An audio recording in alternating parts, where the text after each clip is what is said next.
Guys, good afternoon, GTA Cars. Dito tayo sa shop. Meron tayong leasing for today, 2015 Ford EcoSport Trend Variant Automatic Transmission, Red Candy. Kita nyo naman yung pogi.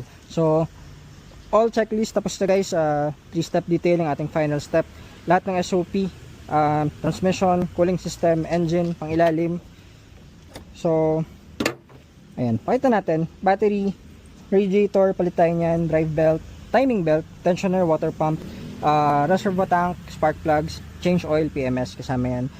Ito rin yung detailing natin dito. Tapos transmission, syempre dito, 3-fork ND na LUK, dual clutch, and gulong. Nakapagpalit din tayo ng gulong dito, pang ilalim. Tapos 3-step detail in and out. So ito yung sa loob niya. May RFID na rin pala to. And ayun, ganda ng unit. So ready for release, tested na rin to guys, ilang days.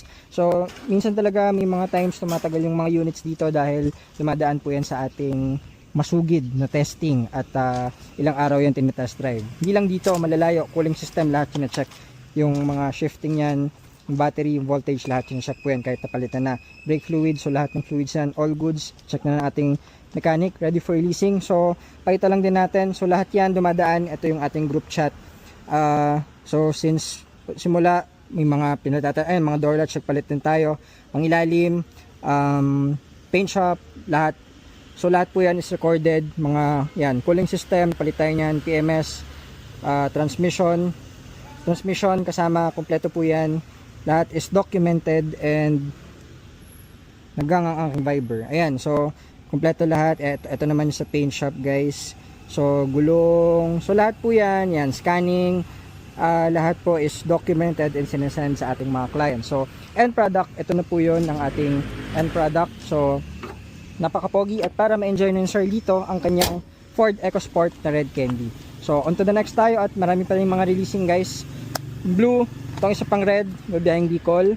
Meron ito walk-in client natin to si Sir today, nabili lang niya sa 4 months ago, EcoSport. So full check up, nagpalitan tayo ng mga cooling system tsaka mga timing belt ata, pina-check ni Sir. So hindi sa atin galing to guys, di sa atin nabili. So ito naman, ito yung kay Sir na for Bicol. So patapos na rin to, papadetail na natin. Nagpa-add lang si Sir ng head unit, and kasama na po dyan yung reverse cam. So yun ang ating mga for leasing. At yan, ito rin naman yung EcoSport na isa, bago na rin yung battery pero madumi pa to guys. Ganun din, engine support naman to, reservoir tank, radiator, drive belt, PMS, transmission, lahat kasama din po yan. Meron tayong separate group chat para dyan syempre. Patapos na rin to, papadetail na rin natin bago yung 4 na gulong. Ayun muna.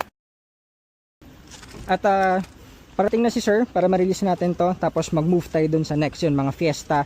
Etong isa, engine ng ABS kakarating lang, so kakabit na rin natin yan. Tapos na rin sa paint shop yan. Tapos itong Everest rin, tapos na rin to sa paint shop.